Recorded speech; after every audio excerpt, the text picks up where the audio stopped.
வணக்கம் நண்பர்களே, welcome back to Happy Moon channel. இன்றைக்கி நம்ம சேனலில் சூப்பரான ஒரு அடை தோசை ரெசிபி தாங்க பார்க்க போகிறோம். இந்த அடை தோசை டேஸ்ட்டு சூப்பராக இருக்குங்க. ப்ரோட்டீன் ரிச்சும் கூடங்க. தேங்காய் சட்னி, தக்காளி சட்னி கூட எல்லாம் சூப்பராக இருக்குங்க. வாங்க இப்போது பாரம்பரியமான அடை தோசைக்கான அளவெல்லாம் பார்த்துடலாம். அடை தோசைக்கான பொருட்கள்லாம் பக்கத்தில் எடுத்து வச்சிடலாங்க. ஒரு பாத்திரம் எடுத்துகிட்டு நான் இன்றைக்கி இந்த கால்படியில் தாங்க மெஷர் பண்ண போகிறேன். நீங்கள் எந்த பவுலில் எடுக்கிறீங்களோ அதிலே மெஷர் பண்ணிக்கோங்க நான் சொல்கிற அளவு. இப்போது இதில் ஒரு படி அளவுக்கு இட்லி அரிசி, ஒரு படி அளவுக்கு பச்சை அரிசி எடுத்துக்கலாங்க.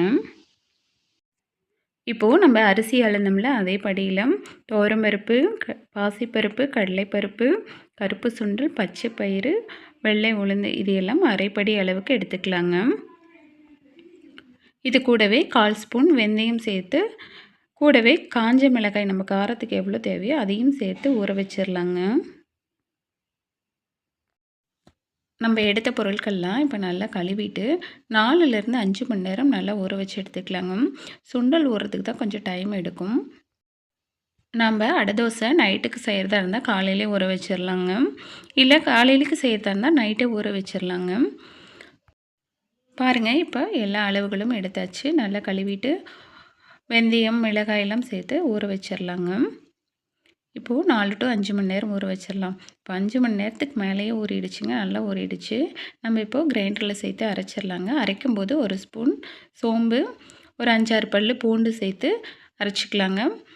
பூண்டெல்லாம் நல்லா அரைப்பட்டதுக்கப்புறம் நம்ம மிளகாயை சேர்த்து அரைச்சிக்கலாங்க. மிளகாயும் ஓரளவுக்கு அரைப்பட்டதுக்கப்புறம் நம்ம ஊற வச்சுருக்கிற பருப்பு வகைகள்லாம் சேர்த்து அரைச்சிக்கலாங்க.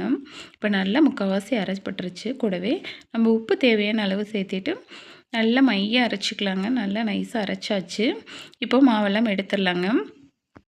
இந்த அடை தோசை மாவு ரொம்ப நேரம் வைக்க வேண்டாங்க. 1 மணி நேரம் வச்சுட்டு அதுக்கப்புறம் நம்ம தோசையை ஊற்றிடலாங்க. இது கூடவே பொடியை கட் பண்ண வெங்காயம், பொடியை கட் பண்ண கருவேப்பிலை சேர்த்து உப்பு தேவையான அளவு தண்ணி சேர்த்து நல்லா கரைச்சிட்டு இந்த மாதிரி தோசையை ஊற்றிக்கலாங்க. ஊற்றிட்டு மேலாப்பில் லைட்டாக எண்ணெய் விட்டுட்டு 2 பக்கம் திருப்பி போட்டு எடுத்தால் நல்லா மொறு மொறுன்னு சூப்பரான அடை தோசை ரெடி ஆகிடுங்க.